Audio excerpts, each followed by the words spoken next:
Lynn says she told her son Jeanette needed to see a doctor, and later she says Angela used the excuse that her daughter had the H1N1 flu. That she was so skinny that she didn't have anything on her. She was just skinny, and she just looked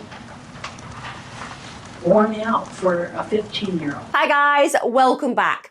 Today's case is one that really annoys me because I have worked throughout decades with victims of the most horrendous abuse, and those victims have been compassionate, loving, empathetic, and actually at times quite vulnerable people because the only thing they want to do in life is as little harm as possible. And none of them would wish to take the past and use it as an excuse for the present. They understand that the way we make choices in life dictate the way we deserve to be treated when we get those choices. When you're a child, you don't have them. You go through horrific experiences at times. And so ultimately, the moment that you get some control, you try your best to make sure that that control does not extend to harming other people. And that is the mass majority of individuals who suffer at the hands of others. So when cases arise and arrive where an individual have themselves been through some of the worst types of torture and abuse, and then you find out that as opposed to that educating them around how they should treat others, because that's the only sliver of hope through these cases, that those individuals who are so badly harmed, so badly treated, take that horror and make sure it never is repeated. It's the only tiny fragment of, shall we say, a silver lining in the most desperately horrible of scenarios. Because with respect, the torture and abuse that some people suffer in childhood is something that would kill many. But the idea that somebody can go through that, and as opposed to taking that tiny thread and then making sure that they become the best version of themselves as best they can, but instead going down an altogether malevolent path where they continue that cycle of abuse, and you know what, they don't just continue it, they escalate it, they amplify it. Well, that's exactly what Angela McAcnulty did in this case. And I'm telling you now, guys, strap in, because this is one of those where when I was actually researching it, when I was delving into this, it absolutely devastated me, because the thing about human beings is most adults, whether they've had horrific experiences in their lives, whether they've been blessed, the reality is we all have a common belief, and that is that children need protecting at all costs, not just our own children, anybody's children. And when people fail in the most brutal, malicious and malevolent of ways, it just hits you on such a cerebral and visceral level. And for somebody like myself, who is devoted to my kids, as all of you are, it makes me feel violent. And I'm not a violent person, but it makes me feel violent towards those predators and perpetrators. It's one of those scenarios where I think you deserve the worst of everything and anything happening to you for what you did. And the past does not give excuses and license to the future. It's as simple as that.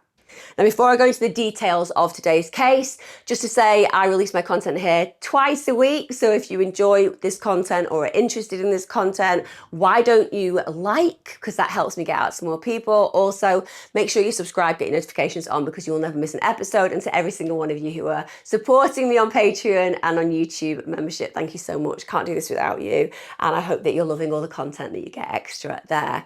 Hi guys! Just before we kick off with today's true crime video, I just want to talk about Tester Up, which I have done a few times on this channel. For those of you who haven't tried Tester Up, it's an app that literally pays you real money just to test games or to try out some new apps and answer a few surveys. It's been a win for so many of you. I'm so glad it's helping you to earn money on the side. All you have to do if you want to benefit is sign up, scroll through a list of tasks, stuff like trying out a mobile game or answering a quick survey. You just pick one, you complete it, and boom, you get paid. And literally, you get paid within 24 hours. Because the thing is that apps need real people to test them. So that's why they pay you. They're checking out their UX, they're checking out that things work well. And the reality is they benefit and you benefit.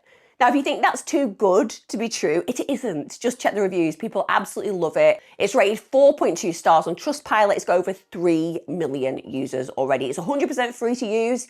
It's massively simple to sign up. And some tasks pay as much as £80.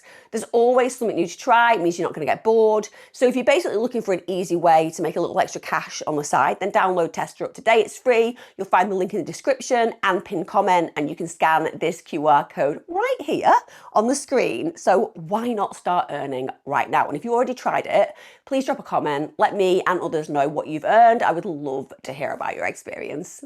Having said all that, let's crack on with today's true crime case, and it begins in the city of Eugene, Oregon. Paramedics arrive at a suburban home. It's just a few days before Christmas 2009, and inside they find 15-year-old Jeanette Maples unconscious on the floor. Her body is basically lifeless, bruised, broken. And of course, emergency responders do what they always try to do. They try to save her life, but she can't be saved. She dies in hospital the very same night. In fact, I think it's unbelievable that she was alive when they found her. And you'll understand that as I go into the details of this case. Because this death, it wasn't just a case of neglect or an act of impulsive rage. Jeanette had been tortured in the most horrific of ways, and she'd been tortured for years. And to make matters worse, the perpetrator of this horrific, hideous, protracted abuse was her own mother. And like I said, when you think about the word mother, we think about the embodiment of nurture and care and love and compassion and protection. But Angela McAnulty, she seems to be so devoid of the very regular traits that other human beings are bestowed with. She's a mother, but actually what she truly is a killer. And I'm going to talk about Angela McAnulty for a while because of the fact that I think that we need to look at her beginnings, not to excuse her ends essentially, but to just kind of understand what she endured as a child. And this is where it really is a struggle for me, because like I said, when I work with people who've just been horribly abused, they are the nicest human beings, not the darkest of human beings. So Angela McAnulty was born in 1973. She was born in California, and she is the biological mother of the victim, Jeanette. She was around 30 to 40 when the real abuse period heightened and became so dangerous and in fact fatal. And the reports that I've garnered indicate that Angela struggled with the role as a mother per se. She was apparently very angry all the time. She had a lot of resentment towards her children, but particularly she singled out Jeanette. Now, one thing that is absolutely clear about children who are abused is very regularly their siblings won't be. And if you think about it from the mind of a predator, if you're a perpetrator, if you're an abuser, if you have a level of internalized rage and you just want to hurt somebody or something, then you don't want to get discovered for that. It's as simple as that. So they play a very good game. They'll often single out one child in the family for sexual, physical, neglectful, emotional abuse, and then they'll treat the others not necessarily brilliantly, but they'll be okay. Now that means that when social services, for example, come knocking because somebody's made a report, the other children will tell a very different story about their experience and existence than the child who's been abused. And that means it's much more challenging for social workers to make an informed decision as to whether this child is a problem, which of course the abuser will suggest they are, or whether there really is endemic abuse going on. So you can understand why abusers work this way, and so manipulative, and it's so malevolent, and it's so effective too. Now, Angela McAnulty's behaviour as a parent, it definitely has roots, because when you look at the trauma and hardship that she experienced when she was being brought up, and also the negative traits that she then exhibits, it's as if all of the violence and abuse that she endured, as opposed to seeing that as unjustified, it's almost as if it justifies in her mind the abuse that she suffered, and that allows her to have that permission base to harm her child, which is just devastating to imagine, but certainly that seems to be deep-rooted in her behaviour. Now, she was very emotionally unstable, according to people who knew her. And I think we can also say, well, therefore, there could have been some possibly untreated mental health issues, but then it could just be that she's naturally evil. And I know that people struggle with that. I talk about this on my Killer Couples tour, that I don't just believe that, for example, a killer couple is a folie à deux, like a shared psychosis of two. I actually believe that just like we would say that somebody's born with a positive temperament, an optimistic temperament, a kind temperament, an altruistic temperament, why can't they be born with an evil temperament? Why isn't it possible for somebody to be born as a natural killer, a human predator? And I think it's because you look at babies and people are like, well, babies can't be bad.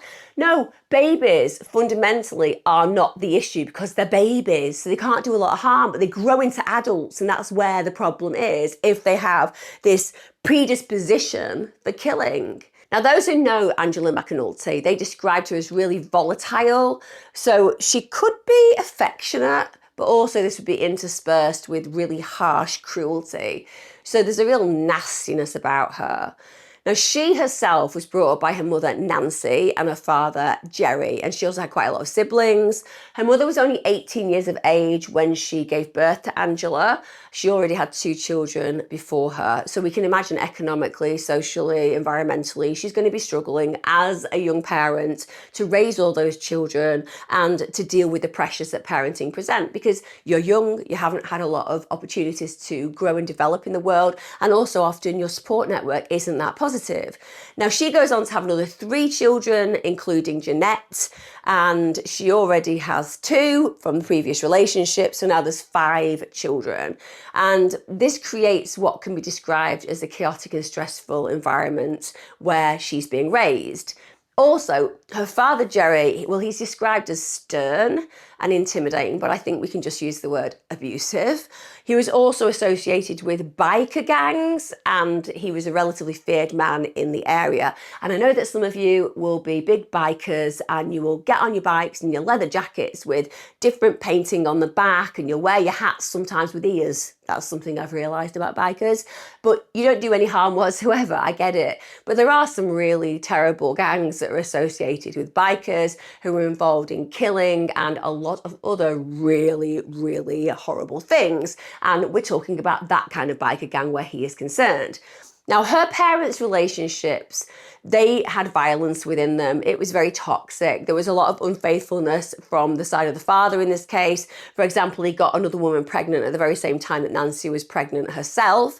So he's off having affairs and committing adultery. And you can imagine how upsetting that would be for Nancy in this case, and probably how fractious the relationship would be because of those affairs. But he's also somebody to be feared. He's really intimidating. He's a highly abusive man. So if you put yourself in Nancy's position, she's probably very likely afraid to speak up to him. She's not going to challenge him because at the end of the day, the actions that may prevail, the consequences that she may receive could be very, very dangerous for her. And people who saw Nancy said it was very obvious that she was living in a very domestically abusive situation. She constantly had physical swellings. She dealt with horrible emotional abuse. So she was regularly seen with bruises and cuts, and she was very withdrawn in herself. And the reality is that Angela's daughter, so Nancy's granddaughter, is also later going to display these very traits. Now, bear in mind, we know that Nancy feels trapped. And due to the intimidation, the manipulation, and all of that abuse that's going on, it isn't until Angela's 5 years of age that Nancy manages to stand up to him very bravely, ends the relationship, and files for divorce. This means that Angela, of course, has been a witness to the most horrific abuse for 5 years of her early life. And that's going to have a massive, profound impact on her because it's been a completely negative experience. And even if Nancy was loving towards her, the point is that she's grown up in an environment where the most primary authority figure, her father, breaches every boundary and abuses every intimate relationship, and that has an impact on the way that she in the future sees violence as an acceptable part of her relationship with others. Now, following the time to come after Nancy and her husband split up, Jerry's horrendous behaviour continues. So as a father, It's not as if the split means that the children don't have anything to do with him, actually quite the contrary. So he gets more and more angry with the fact that Nancy's broken away from him because he's a control freak. And of course, when Nancy starts dating other guys, he is really unhappy. In fact, he stalks her, he harasses her. And then unbelievably, in 1978, Nancy's body's found dead by the bank of a river with 30 stab wounds. Now, I don't know about you, but I don't feel like I need to be an investigator to point in the direction of Jerry. At the end of the day, he's been stalking her, he's been harassing her, he's been highly violent in the past. We all know how dangerous it can be when somebody leaves a relationship and moves on, particularly a female, and there you go, all of a sudden, 30 stab wounds by the bank of a river. Surely they should be hauling him in, because at the end of the day, Jerry should be the main suspect. Now, bear in mind, at this point, Angela's still just around 5 years of age. And like I said, it just makes perfect sense that Jerry is the individual responsible for this. And despite all the evidence and all the facts pointing towards him being the obvious prime suspect, they never marked him guilty for the murder. This is in spite of the fact that he actually tells one of his friends that he was the person who did it. Jerry's own mother, she reported him to the police for the murder. What is going on here? Because it sounds to me like Jerry is a very powerful guy. Jerry's got a lot of people that he knows that potentially the authorities are scared of. Or maybe Jerry is in bed with the authorities, who knows? But there's got to be a reasoning behind the fact he wasn't investigated and charged with his ex-wife murder. At the end of the day, it's clearly him. So instead of investigating Jerry, they decided instead that the killing was an act of a serial killer. So they thought it might be the Hillside Stranglers, Ted Bundy, or the Zodiac Killer. We'll just throw in a few massive serial killers because they're convenient to pin this crime on.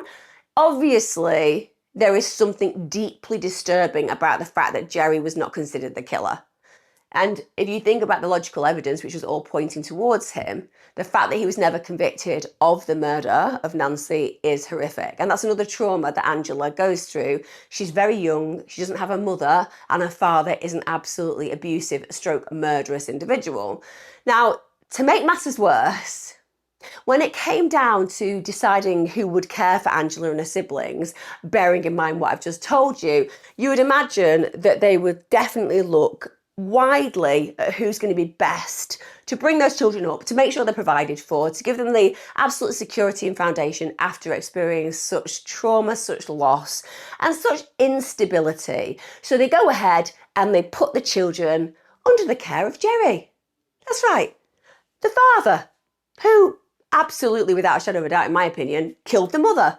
So now he becomes the main role model for the children all the way through both childhood and teenage years.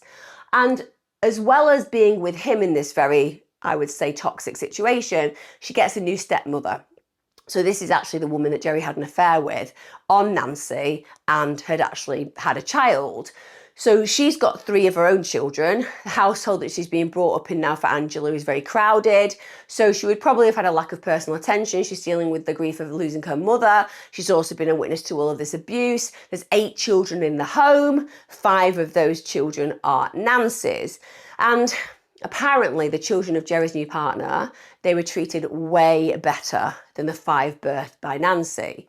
And I would imagine this is because obviously Nancy's children are a bit of a burden now because they've suddenly got way more kids in the household. And of course, Jerry is with this woman who is the biological mother with him of the other 3 kids.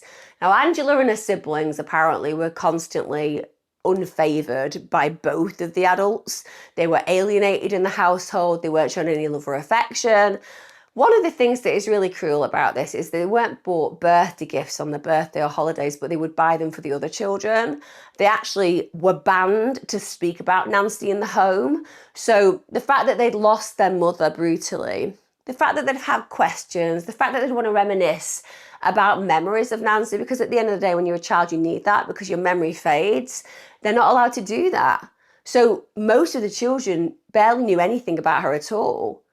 Now, I'm not saying that the other 3 children in the household, by the way, were treated amazingly, because Jerry, of course, hasn't transformed into a saint, but they're treated better. And if you think about the psychological reality of that, you are, as a child, very discerning. You can see how your life is different to other people's lives. So the 5 siblings who came from Nancy, they were all able to note that other children are treated differently and better than them. And that's going to lead to feelings of worthlessness and self-esteem issues, and just a feeling of invisibility, which is really painful for any child to go through.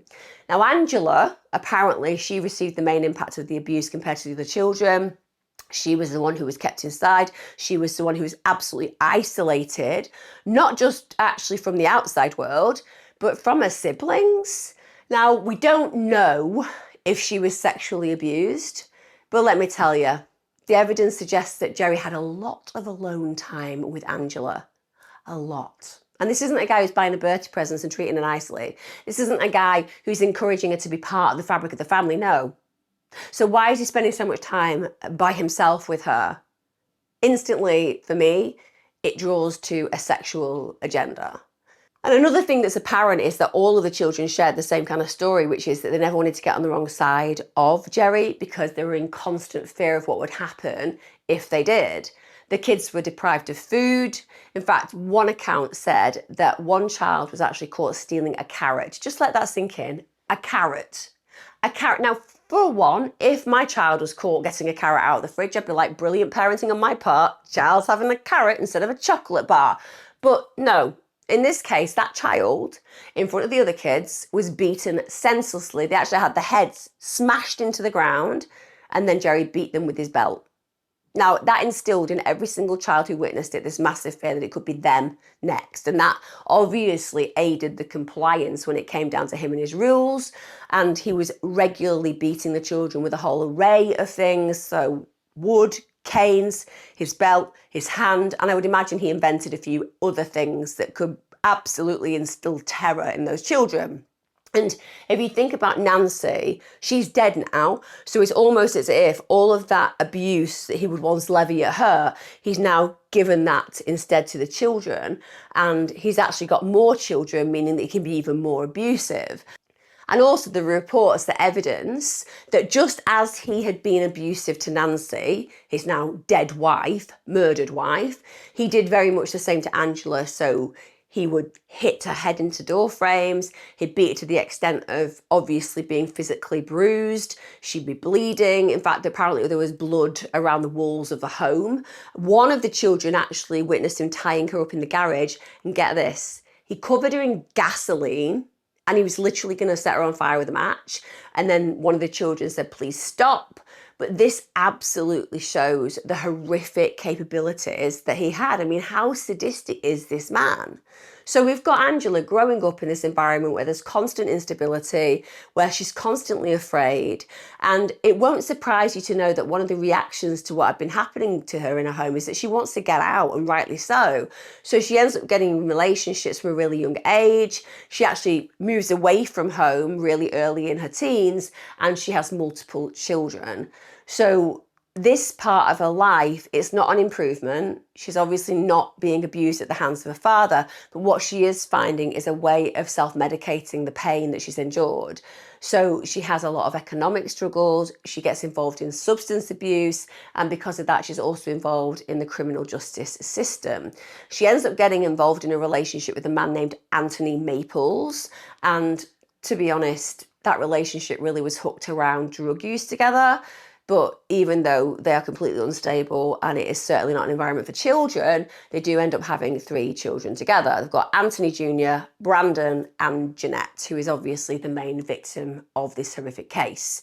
So let's talk about Jeanette Maples, who is, of course, the victim in this case. And also, I suppose, we can also look at how Angela's childhood reflects into the parenting, because like I said, this is a repeat cycle, apart from it gets even worse.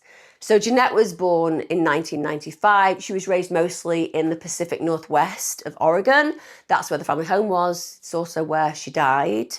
Now, some of the periods of her life she spent living in California, but for the most part, like I said, she resided in Pacific Northwest of Oregon. Now, she was described by people who knew and loved her as just being a really sweet, kind kid. She was really introverted. She was really gentle. She absolutely loved school. She adored her friends. And apparently, before even the age of 10, she was already showing signs of the physical abuse and neglect that was happening at the hands of Angela. So she was going to school with bruises and injuries. She was very withdrawn because, understandably, when you live in fear, when you aren't fed well, when you are constantly dealing with the bruises that you're trying to cover, you're exhausted. And that can come across in a very withdrawn way. So you seem to not want to engage, but it's not that. It's just manifesting the strength to just exist is absolutely exhausting beyond belief. People said that she was very thin. It was visible that she was malnourished. And reports from school said as well that she smelled. She had a lack of hygiene. She had a lot of frequent absences. And it's heartbreaking because I can remember children at school, one particular child at school, and she always smelled of urine. And that didn't mean that people of her age felt sorry for her. Everybody just thought that she was the problem. Again, when I went to high school, there was a girl who smelled awfully of body odour. And you're pointing in their direction, not the direction of the parents. Clearly, it lies with the parents. They're the people who should be presenting their child as clean and tidy. But you as a kid, you're not thinking that way. And so you often levy the blame at the child. So that would have been very difficult for her. And the school also said that she and her siblings were clearly not fed or washed properly. When she was at school, they did note that withdrawn expression and the fact that she was very underweight.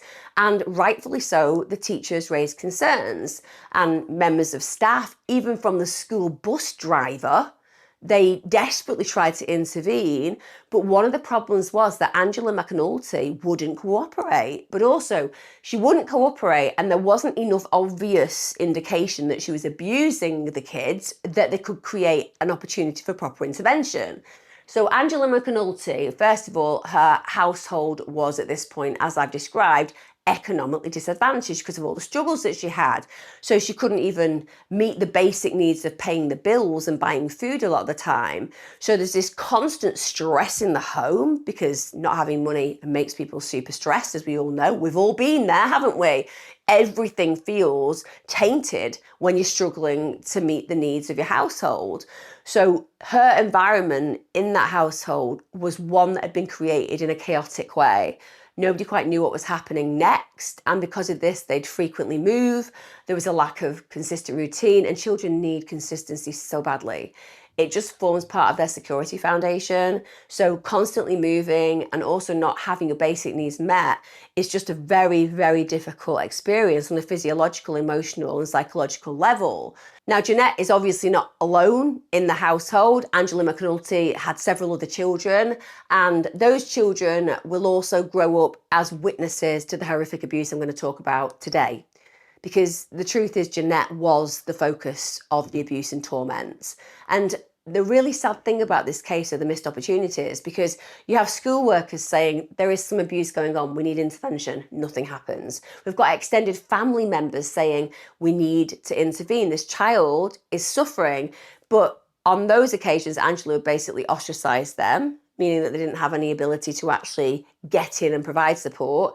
And they weren't taken seriously by the services that were there to protect Janette, or in this case, who failed to protect Janette.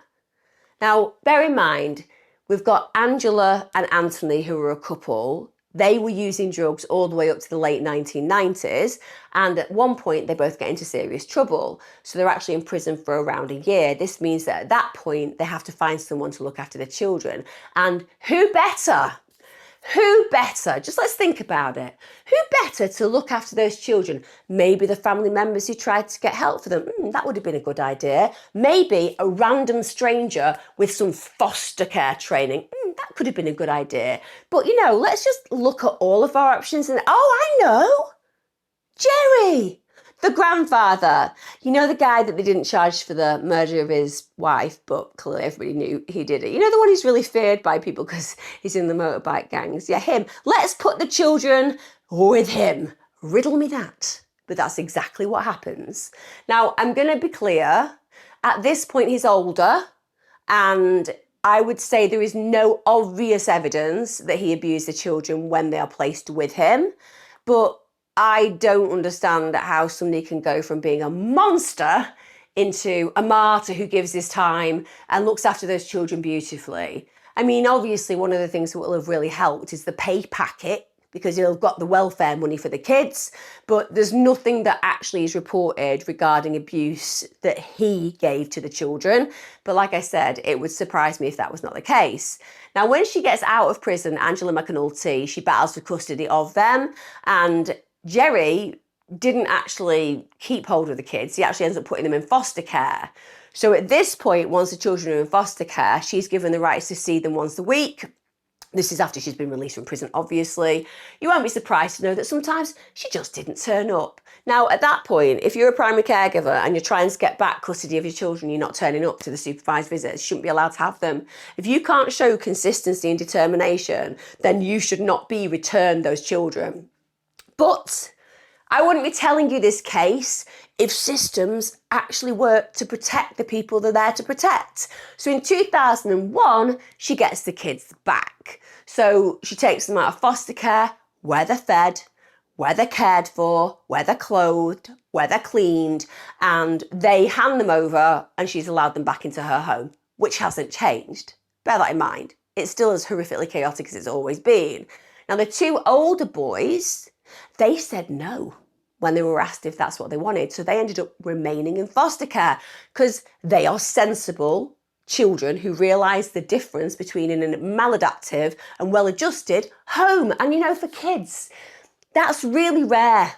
Even when kids are going back to a primary carer who has treated them badly, they tend to do it because it's their lineage, it's their blood, it's their connection.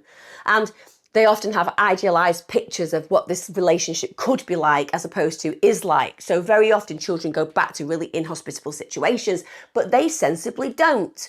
This means that Janette goes back to that house by herself. Now, bear in mind, that was when she was 1 year of age, so she didn't have a voice at this moment in time. Janette's a baby.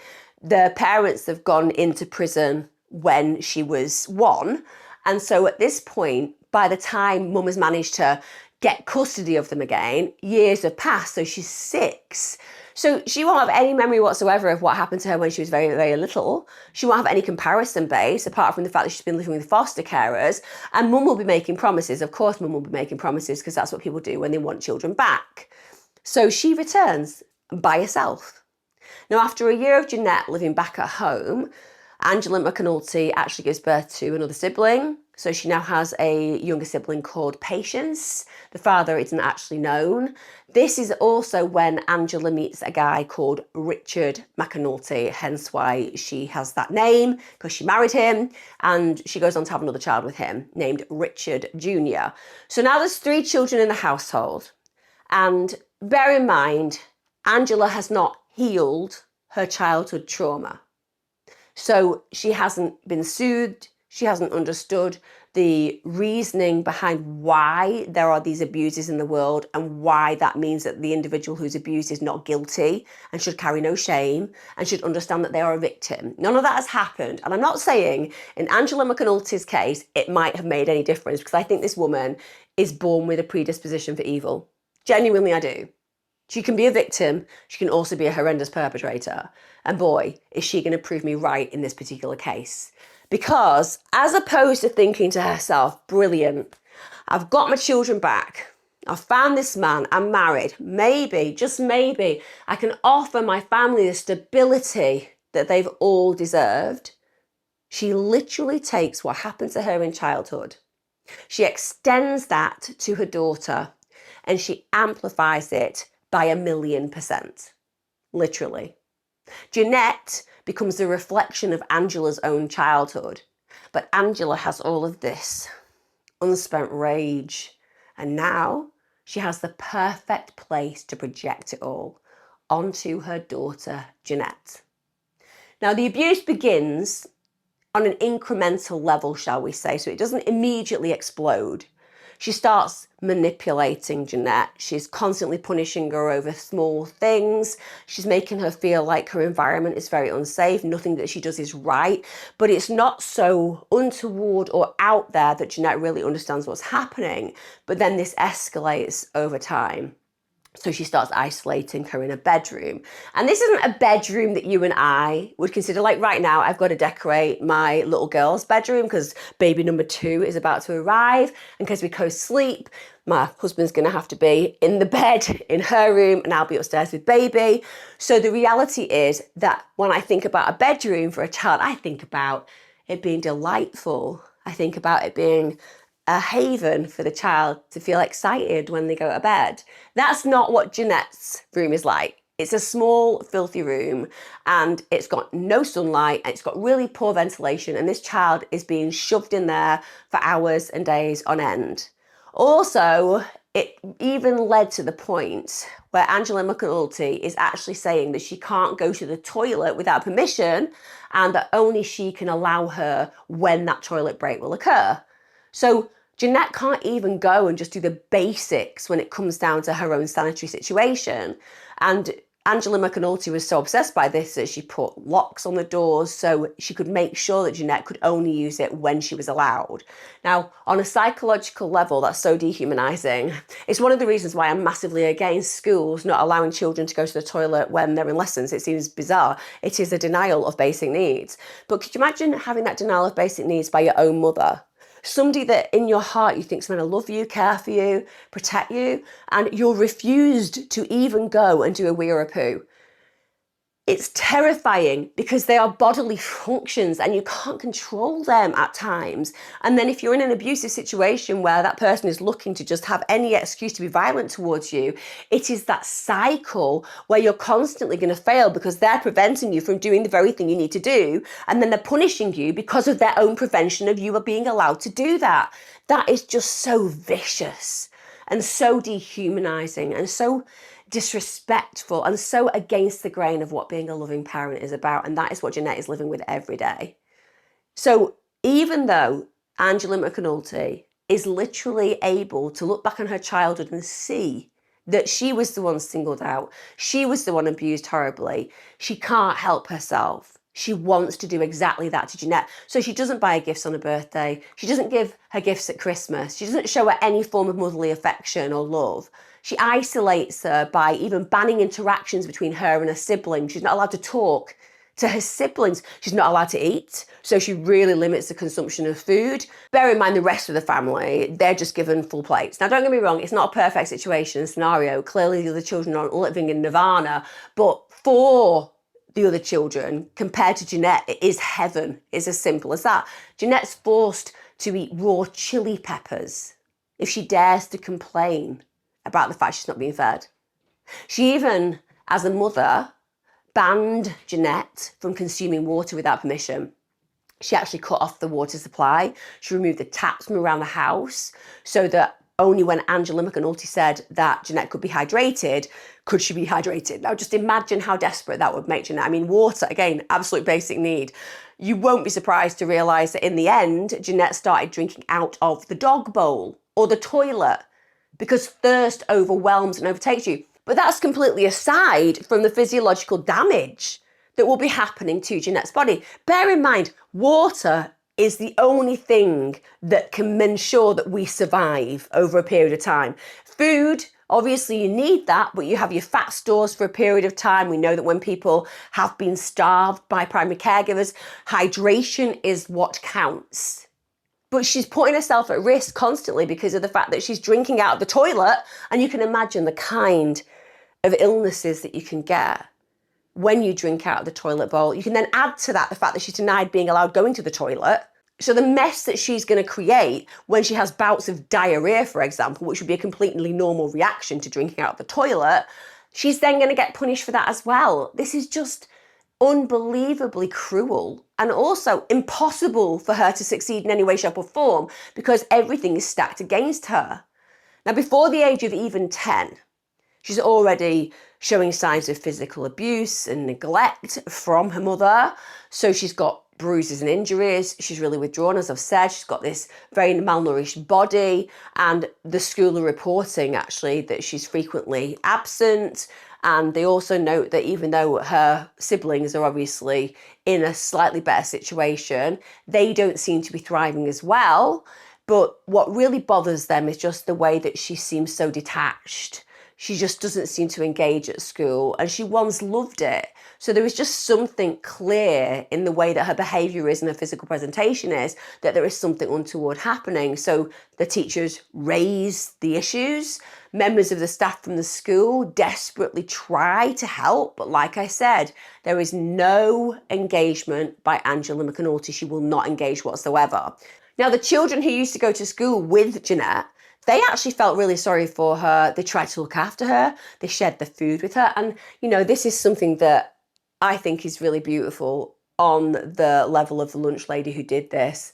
There was this lunch lady who clearly saw that she was suffering, knew that there was something badly going wrong at her home, and she actually decided she was going to give her free meals.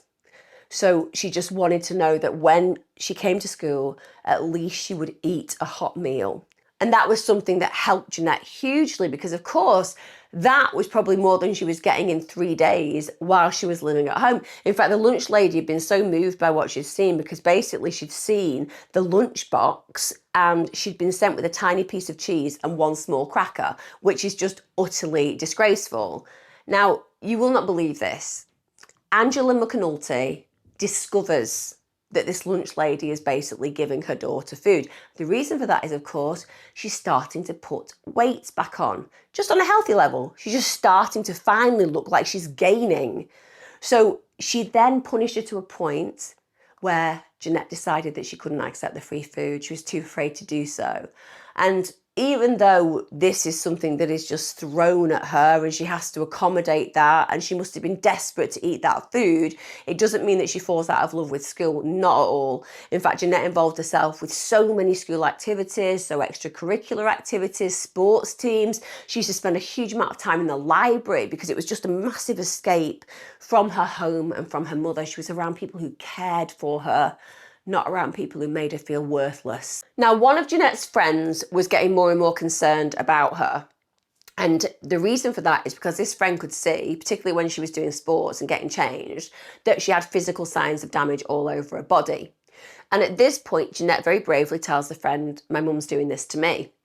The friend then tells her parents, and the parents are wonderful. They contact the school, they say there are real problems going on here, we need to do something about it, and then school contacts Child Protection Services. Now, at this point, Jeanette tells the CPS about her abuse. So basically, she physically expresses the reality of her home environment. She's saying, this is what happens. Now, when the CPS actually go and do a home visit to investigate the evidence of Jeanette's abuse, Jeanette isn't present. Apparently there was food there. The other children were apparently happy and healthy. And genuinely, as opposed to them following it up and seeing Jeanette and thinking, oh, this might be a bit suspicious. We've got this evidence from the school. We've got this evidence from first person testimony who's heard Jeanette talking about the abuse. Maybe we need to take it seriously, particularly in the backdrop of the fact that this woman's been to prison for drug abuse and the kid had been in the foster system for a period of time. But no. Instead, they basically label Jeanette as an attention-seeking liar. An attention-seeking liar. I can't tell you how many times this has happened. It's absolutely mind-blowing. I cannot understand how working professionals who are apparently trained and are meant to be compassionate do not understand the statistic reality of people like Jeanette being the one singled out for the abuse. It happens time and time and time and time again. It doesn't matter whether you've got a child who's thriving or even overweight because they're enjoying so much chocolate and food that the parent's giving them. The other child who's saying, I'm being abused, they should not be ignored or considered a liar or attention seeker, because they should understand as professionals, this is common in families. Some of you yourselves will have been in that situation. Now, Jeanette's attempt at just telling the truth and desperately hoping for help, it just absolutely backfires now. So her life is about to take an even more disastrous turn for the worst. First of all, Angela McAnulty doesn't want interference again by any of the services or by the school or the busybody parents who are actually trying to help Jeanette. So Angela takes her out of school. Now again, shouldn't that be an enormous red flag? The minute that this woman starts getting investigated for horrendous abuse, then she removes the child who's complaining about the abuse out of school. That should be something that alerts the authorities immediately. So now, of course, Angela has free reign. It's as simple as that. She can be as abusive physically, as abusive mentally, as abusive emotionally, because no one is looking in from the outside.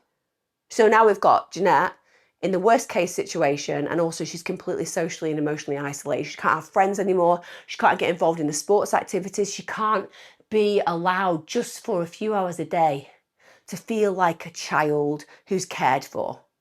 And Angela McAnulty's control is absolutely complete. It's total. It's overwhelming.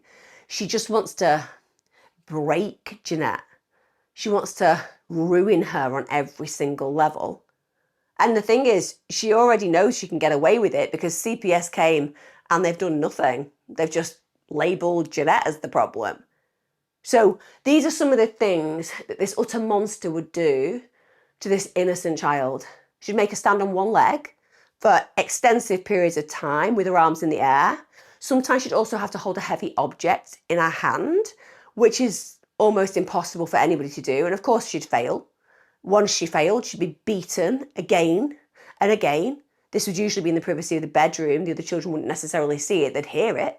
But then she'd be made to kneel on hard surfaces. This is again for extended periods of time. And you can imagine, can't you, about how punishing and how physically painful that torment is. Also, she would humiliate her. She'd take her clothes off. Then she'd beat her just as her own father had done to her. She'd use belts. She'd use painful objects. And literally, Jeanette would be bleeding and bruised and broken on the floor, and it didn't deter her at all. Now, one of the most severe instances, and this is something that I actually struggle to say, I really do. One of the most severe instances was Angela used pliers to pick at Jeanette's skin and even to pull out her teeth. Now, I think we all appreciate what toothache is like. I think we all appreciate the nerves in your teeth are unbelievably aggressive and painful. Can you imagine taking pliers to a child's mouth and literally pulling out a tooth without any anaesthetic, a purely healthy tooth too, just to further humiliate and dehumanize them? But this is what she did. This continued for years. Now, don't get me wrong, the siblings that were in the household, they were aware of this abuse. They did try to help, but the minute they stepped in to try to help her, they got punished for doing so. So basically, not only did they get that feedback, which is trying to help is dangerous for us, then they would see the abuse towards Jeanette increase. So on a two-way level, they just know there's nothing they can do because basically the services have done nothing. If they help, they get hurt, but also their sister who they're trying to help gets hurt even worse. And this is something that is daily. And you cannot even begin to compute, can you? The fact that we have a child here who sees the disparity between how she's treated and how her siblings are treated, who's just a worthless piece of nothing as far as Angela McAcnulty is concerned. Just this punch bag. And almost this being that she wants to harm more and more and more, as if the violence never sedates her in any way. It's not like she does something horrific and then goes into a sleep cycle and is like, I need to control myself. It's the opposite. It's like she feels an incentive every time she harms her daughter to do even worse. And she would even get the other kids involved. She would make her other children go and collect dog feces from the garden. They'd then have to bring it inside, and then they would be forced to spread that dog feces all over Jeanette, including on her face. Now, aside from the obvious grotesqueness of what I've just described, because again, it is almost impossible for me to compute this because this is a child. This is her child. How could you wish to do these kind of things to your own baby? At the end of the day, it's almost incomprehensible for me to imagine that level of torture and dehumanization. But also, let's just put this into context. Janette has bruises and breaks all over her body. She has cuts everywhere. Can you imagine how dangerous it is to place dog feces around open wounds? How that can cause a whole heap of issues, including blood poisoning. Then think about the eyes. If you're putting something in the eyes, like feces, that can cause absolute irreparable damage to the eyes. And it is her mother going ahead and thinking about these extra torturous treatments. Now, bear in mind, all the while that Angela McAcnulty is literally like some medieval torturer, she isn't by herself. Because we've got the new father, Richard McAnutly. He's present for all of this. Now, I'm not saying he was involved in the actual abuse, as in bestowing the abuse on the child, but he was absolutely complicit. He didn't stop what was going on at all. Now, I don't know about you, and I know what will often happen in these cases is the word fear will be thrown in to support the person who did nothing to help.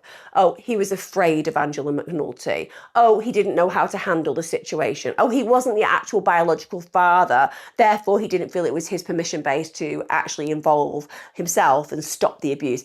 Absolute BS.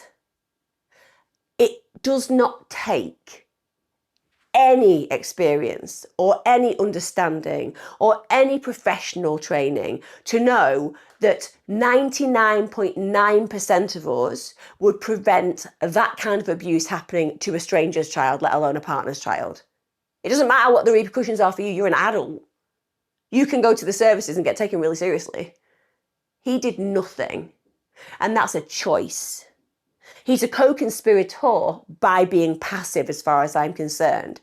And without him, maybe Angela McAcnulty would have realised that what she was doing was heinous. But if you have a partner who just happily allows you to go ahead and do the most unspeakable things to a child, then it's a permission base and it's reinforcing. And you feel even more justified because, hey, this adult isn't saying anything about what I'm doing. Now, of course, he says the reason is he was scared of Angela. And this is bizarre because she never actually targeted him for abuse. Because let's be clear, Angela McAcnulty is a horrendous abuser, but also she hasn't got the physical prowess to deal with a man. So all he needed to do in all of these situations was restrain her. That's the great thing about being a bloke. Even if you're smaller than a woman, on the whole, you are more powerful. So he witnesses the beatings and does nothing to refrain her from continuing them. In that house, that hellhole where Janette was being brought up, there was blood on every single wall. Every single wall. He also regularly heard the screams. How can somebody coexist in a house, hearing screams of a child, seeing the result of the beatings of that child, and do nothing? In fact, what's really sad is the only person who questioned what was happening in that house was Richard's mother.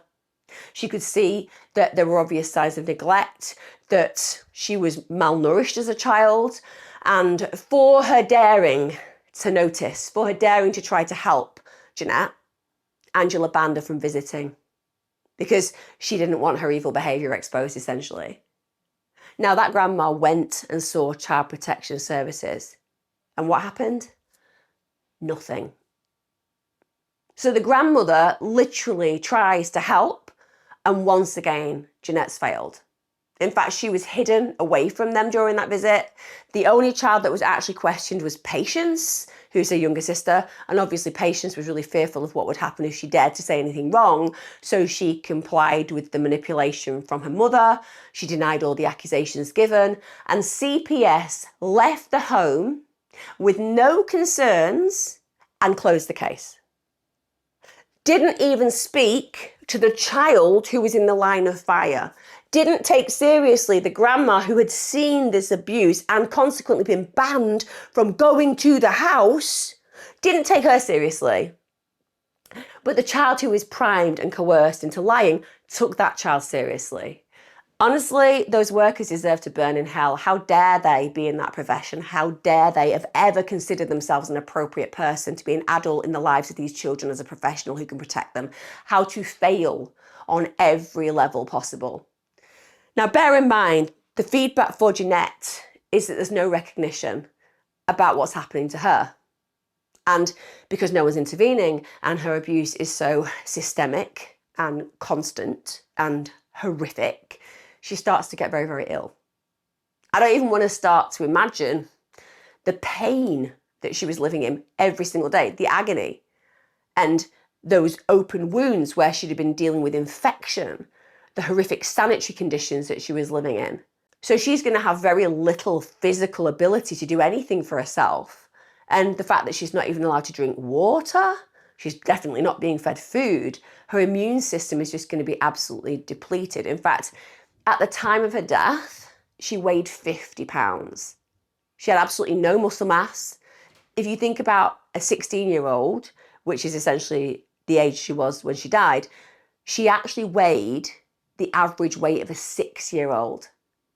And the way her life went was just this constant torture as hell. She lived in an empty room, had no furniture.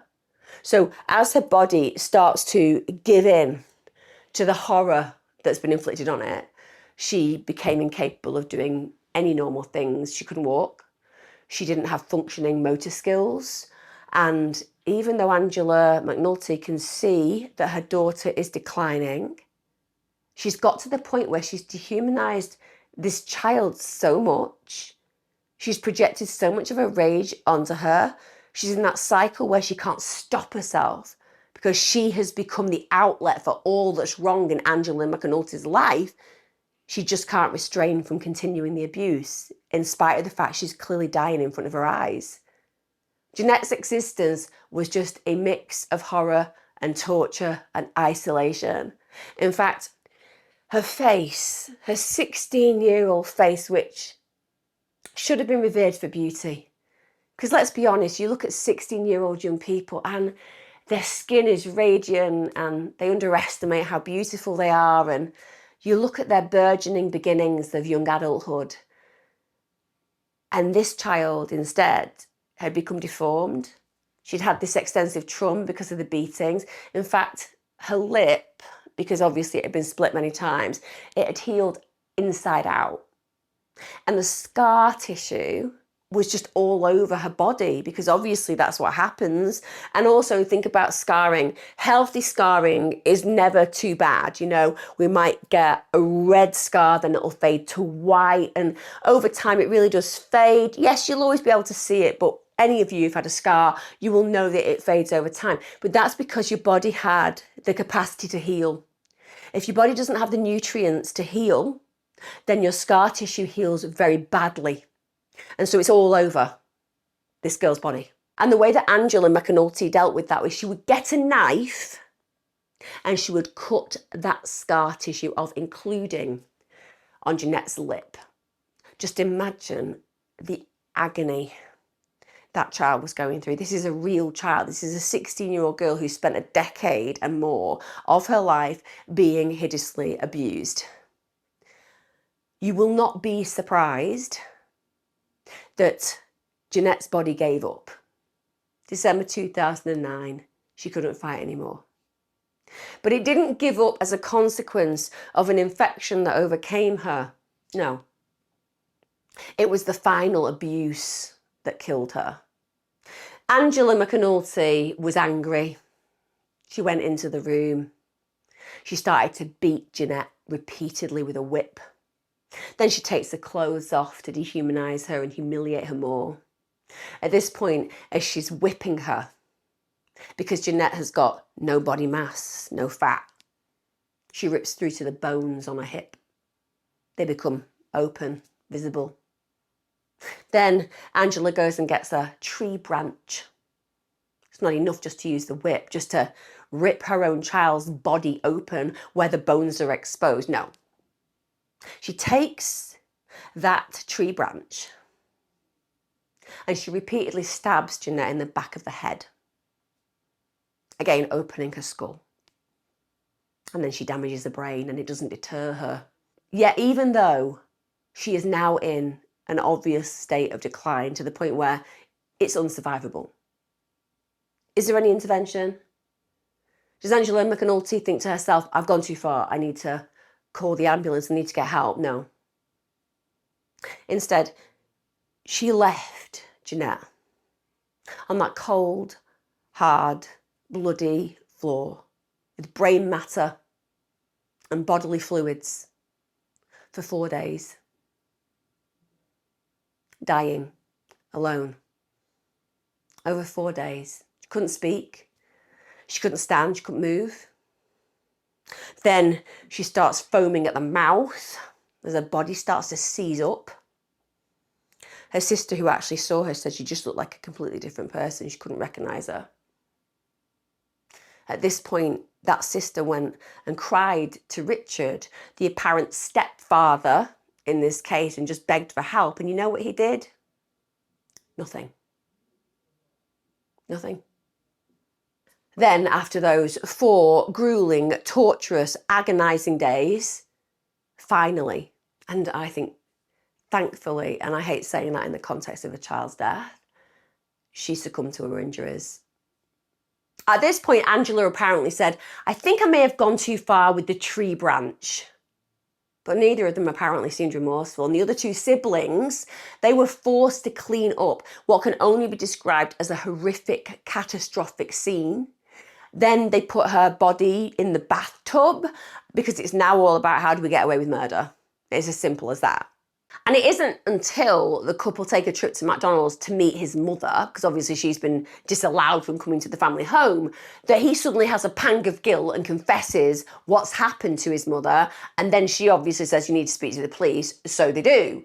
Now, at this point, the police obtain a warrant for the McAcnulty house, and it's a nightmare when they go in there. Because, of course, first of all, they do discover the lifeless body of this 16-year-old girl who looks much younger in the bathtub. Now, bear in mind, at this point, Angela McAcnulty has the absolute arrogance, the absolute deception to actually say to the first responders, help my baby. That girl was never your baby. She was your punch bag. She was your opportunity to vent any rage, any discontent that you had. She's not your baby. You don't get to use that word. Also, one of the things that they keep asking about is her age, because they can't understand how this child can be 16 years of age when she looks like she's the size of a 6-year-old. Now, the authorities obviously come because now they believe there is a crime scene. They find evidence of blood in almost every single room of the house, under the carpets, soaked through to the floorboards, and also Angela's weapons. That's the only way I can describe them, because that's exactly what they were, covered in Janette's blood. They found dirty clothes stained with bodily fluids. They also discovered a blood-soaked ruler with a metal edge, a blood-soaked stick, and blood-soaked cardboard, which Janette was forced to sleep on to avoid staining the carpet, because of course that's what mattered. Her bedroom was described as a torture room, and there was blood and flesh literally splattered from floor to ceiling. That's not my words, that was in the reports. Splattered from floor to ceiling. When they took her body for autopsy, they could not believe what they were witnessing. First of all, they actually couldn't compute how she'd survived so long, because it was inconceivable that this child could go through years of torment and abuse at such a high level and somehow survive. And that tells me something about the spirit of Janette. And who could she have been in this world with that kind of fighting spirit, with that refusal to give in spite of the horror she endured? That says something about her temperament, that never got to live the life it deserved. But again, another indicator of what the world lost when she died. Medical evidence showed that she'd had weeks and months of untreated internal bleeding, fractured ribs, infections. She actually even had pneumonia because she had abscesses on her lung. And when they came down to stating the cause of death, it was called prolonged intentional. And also when it came down to stating the cause of her death, they put down in the report prolonged intentional torture. Now, understandably, at this point, the other 2 siblings were taken in by the authorities, and thank God for that, because those kids have suffered a hellish environment for a very long time.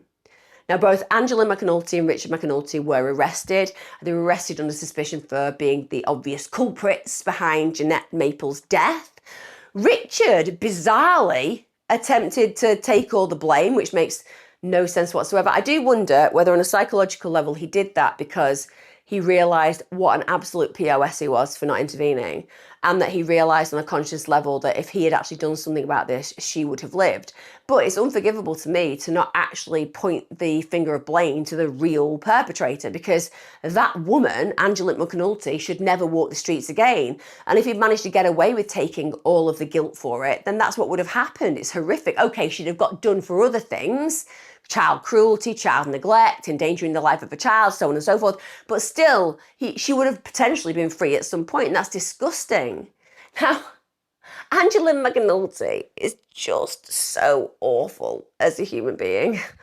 And she actually tries to tell the authorities that the actions that happened, bear in mind, I told you before, she took a tree branch and she literally beat into that child's head to the point where there was brain matter on the tree branch. She literally exposed her skull.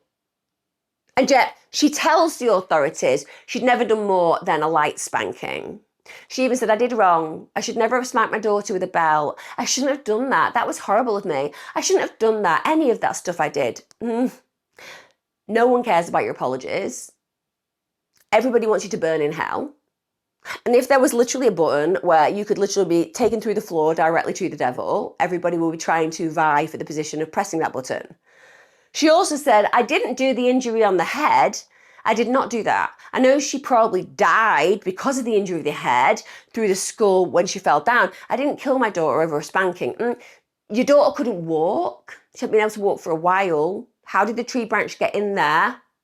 How on earth did she end up with the injury on her head? Don't explain any of that. Just say, I didn't do it. Now, of course, she can't keep a story together during the interviews and she contradicts herself a lot. And later on, she does admit what she did. And this means that both at that point, her and her husband are charged with murder. Now, one of the things that the investigators said during her interrogation was that she was just really cold. She was detached. She was unapologetic. Bear in mind, Richard actually came forth and confessed that he was aware of the abuse, but he said, I just felt powerless to stop Angela. Really? Really powerless? I just felt powerless. You could just literally have physically stopped her, but I was powerless. But you weren't powerless because you have hands and arms and you're a man and you could have stopped her. Yeah, but I'm just saying that I felt powerless. If I keep saying I felt powerless, I think it probably puts me in the victim state and therefore you might feel sorry for me. We don't feel sorry for you, you pathetic excuse for a human being, and in particular, a pathetic excuse for a man. They didn't say that, I imagine, but if I'd been in the room, that certainly would have been said. Now, investigators have to go around and gather testimony from family, from neighbours, from social workers, basically because they need to build a timeline of abuse. And one of the things they apparently found out was that Angela McAnulty was skilled at manipulating social workers and skilled at hiding the abuse. BS. It was the social workers who weren't any good at investigating. It's as simple as that. It don't matter who you are as an abuser. If you haven't seen the child being abused, you haven't actually investigated what's going on their body, then you have failed as a professional. We are not going to say that she was this skilled manipulator. Yes, she was. She was manipulative. But that does not excuse the failures when it comes down to those social workers. Now, bear in mind, the severity of this case meant that the prosecutors were seeking the highest level of punishment for both the couples, actually. When it came down to Richard, he did say that he was responsible for essentially doing nothing, which led to the death of a child, and he actually did receive a life sentence. He testified about the extent of the abuse that Janette had suffered. He actually recounted an instance where Janette showed him the blood-stained room where she was being beaten, and also all the horrific instruments that were being used. And he said, actually, looking back on that, my intervention failed. I did nothing. He was actually quoted as saying, I failed her as a father. I didn't get help for her. Now, Richard also described Angela McAnulty's reaction when she discovered Janette's death. And initially, she actually just thought about burying the body, because obviously no one's checking in on this child. No one's noticed this child living in this horrific situation. So why not just bury them 6 feet under? It's very unlikely no one's coming to help. So she'd have probably got away with it. Now, Richard did give his testimony at Angela's court hearing, And also Angela's younger daughter, Patience, also gave testimony. And that meant that obviously it helped hugely with the case, because Patience was able to testify about the abuse, about the fact that she was forced to collect dog feces from the garden and then rub it all over Janette's face. She also recounted Angela's statement about a wound on Janette's head, saying if someone was stabbed in the back of the head with a branch, it would cause brain damage. So this child, Patience, was able to actually recount Angela talking about the very wound that essentially helped to cause the death of Janette. Now, people in that courtroom were devastated. Apparently people were crying, they were heartbroken, but not Angela McAnulty. She just really didn't show very much reaction whatsoever. Now, when it came down to the state, they charged McAcnulty with 1 count of aggravated murder, 1 count of tampering with physical evidence. And bear in mind, even though she has admitted to the harsh abuse, before the trial, Angela McAcnulty tried to suppress the statements that she'd made to the detectives. She wanted them to be withheld because obviously they're deeply incriminating. Now, fortunately, the trial court denied the motion. Now, on the first day of the trial in February 2011, up until this point, bear in mind, Angela McAcnulty has not pled guilty to the offence that she's been charged with. She does decide that at this point she will plead guilty. So the case then proceeded to a penalty phase trial before a jury to determine the defendant's sentence on the aggravated murder conviction.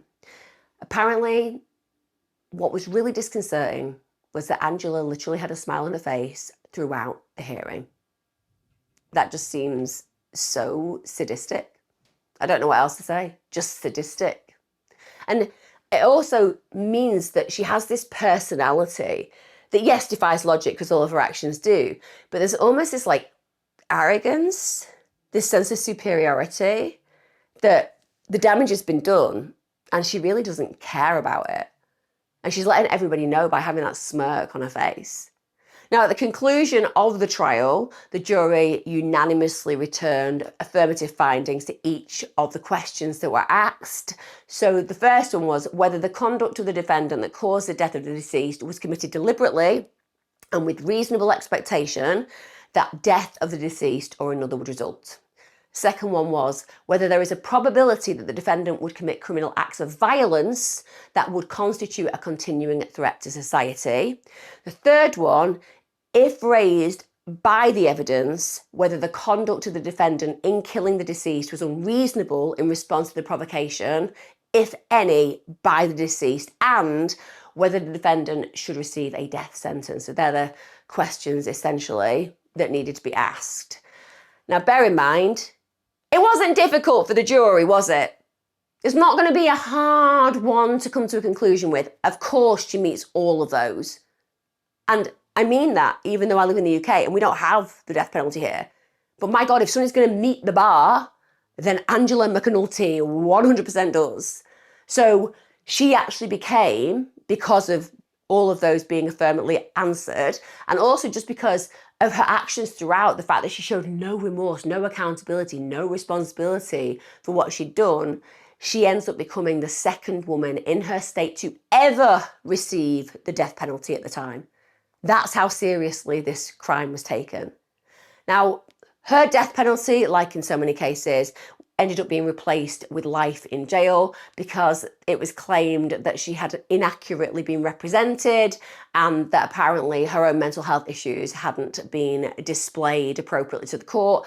But I'm sorry, we're not throwing mental health into this. Look, mental health, people definitely go through psychotic breaks. Sometimes, very rarely, it can lead to them being violent to other people. We're talking about over a decade of abuse. I'm sorry, mental health does not cut it here. This is a woman who, if anybody deserves to be taken literally to her death by the state, she absolutely should have been. Now, when this case ended, obviously there did some investigations and they looked at the CPS in particular and they found years of reports from the past just showing how poorly CPS had attempted to help or bring to light the case with Angela McAcnulty, even though she'd been flagged as a high-risk parent, and they did nothing in spite of that. Bear in mind, throughout Jeanette's life, obviously, these issues have been raised. There were so many reports that were ignored from the school, from the neighbours, from Richard's own mother. In fact, between 2006 and 2009, they had several reports concerning Jeanette's welfare, but they were just closed without any real investigation. Now, Jean Evans, who's a DHS spokesman, acknowledged the fact there have been failures and said the reports of abuse all need to be referred for investigation. In this case, we had some reports that were closed without an investigation taking place. Why? Now, on one level, I will give it you. There are people out there who are working in this profession who are totally overloaded because they can't get the staff and they can't keep the staff because it's really hard work.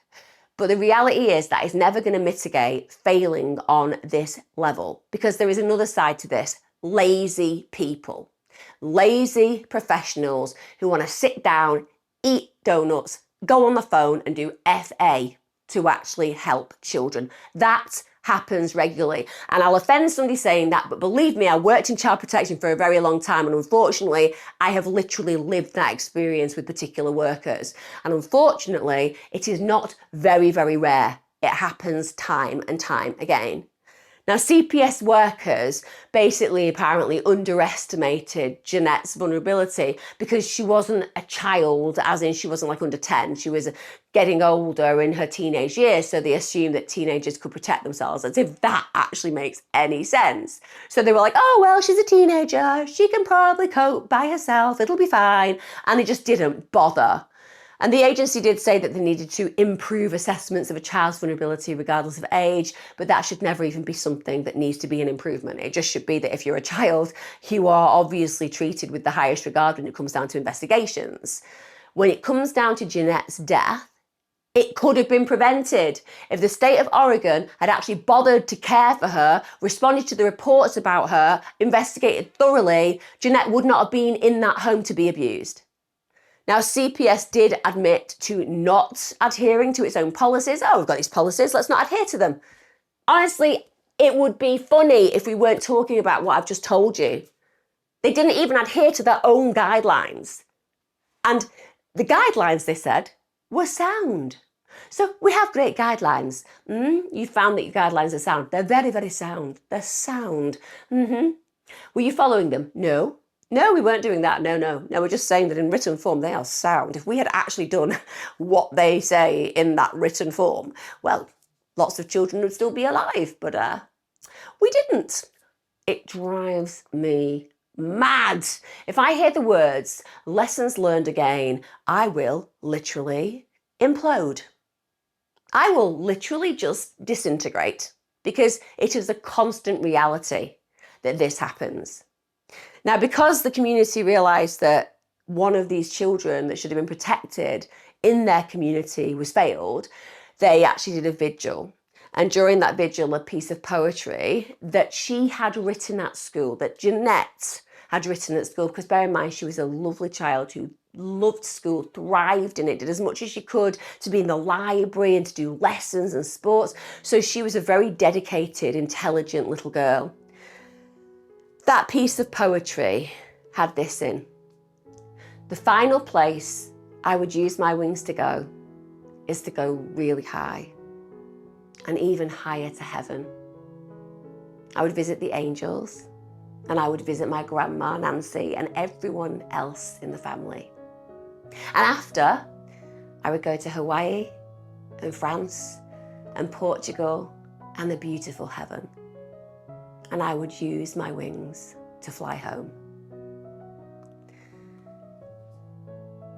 I hope that she has found her home.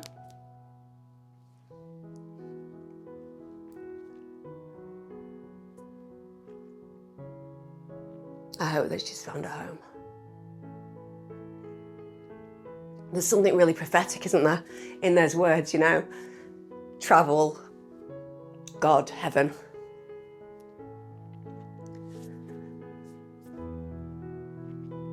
Some people, they shouldn't get a right of life, should they? This case is one of those that's just destroying, isn't it? Sorry. I'd like to use the excuse that I'm very hormonal because I'm about to have a baby, but the truth is it's not that. It's just the reality. This child full of such promise and has such insight, and all she writes about in that particular piece of poetry is just escape, just escaping. And yes, I would use my wings to fly home, but I think we all know that her home would be a very distinct home to the one that she actually experienced and enjoyed in life. It's unbelievable, this case. It is. I mean, don't get me wrong, all of the cases that I cover tend to be unbelievable. There's something about this one, just the protracted over a decade of torture that this child managed to somehow survive, only to be finally killed at a point where maybe if she'd survived another few years, there would have been a chance and opportunity for her to get out. And there were all these missed opportunities that led to her death. Isn't that just absolutely devastating? There's something about this case that just hits me in a different way, because I just think about her isolated, constantly being tortured, constantly being abused and not giving in for so long. And that poem just like kills me, but also comforts me, because I do believe that she's in beautiful heaven. And I do believe she's with Nancy, who also was murdered without a doubt by the grandfather in this case, and that finally two victims will have their voice and their freedom and their bliss. With that in mind, I know that we all want to dedicate this particular story to the legacy of that amazing girl who survived against the odds in circumstances that very few of us ever would have. Take care, guys. Look after yourself. Be safe. See you again next time.